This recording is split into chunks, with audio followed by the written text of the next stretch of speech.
اگر جماعت کھڑی ہو جائے اور کوئی شخص اپنی 4 رکعت سنت پڑھ رہا ہو تو اب کیا وہ اپنی نماز کو ختم کر کے جماعت میں شامل ہو جائے یا ان 4 رکعتوں کو وہ پڑھتا جائے؟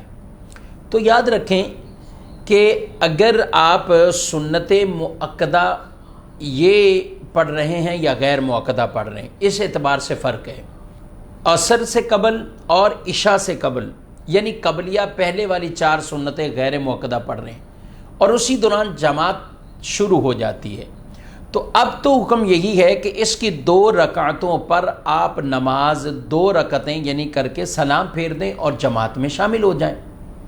اور اگر آپ ظہر کی نماز سے قبل یعنی پہلے کی 4 وہ سنتیں پڑھ رہے ہیں،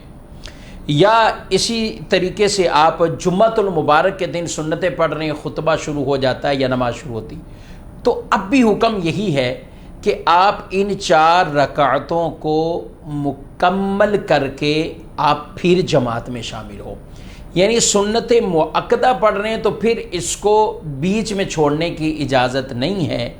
بلکہ اس کو آپ مکمل کیجئے، 4 ہی پڑھیں، اور اگر غیر مؤکدہ پڑھ رہے ہیں تو پھر آپ 2 پر ان کو ختم کر کے اور آپ وہاں پر جو ہے وہ جماعت میں شامل ہو سکتے ہیں۔ تو اس اعتبار سے یہ فرق ہے، مؤکدہ پڑھ رہے تھے سنتیں یا سنتیں غیر مؤکدہ آپ پڑھ رہے تھے۔ تو بہرحال مؤکدہ ہیں تو ان کو پوری 4 ہی کی جائیں، 2 پر سلام نہ پھیرا جائے، اور غیر مؤکدہ ہیں تو پھر آپ 2 پر سلام پھیر کر جماعت کے اندر شامل ہو جائیں۔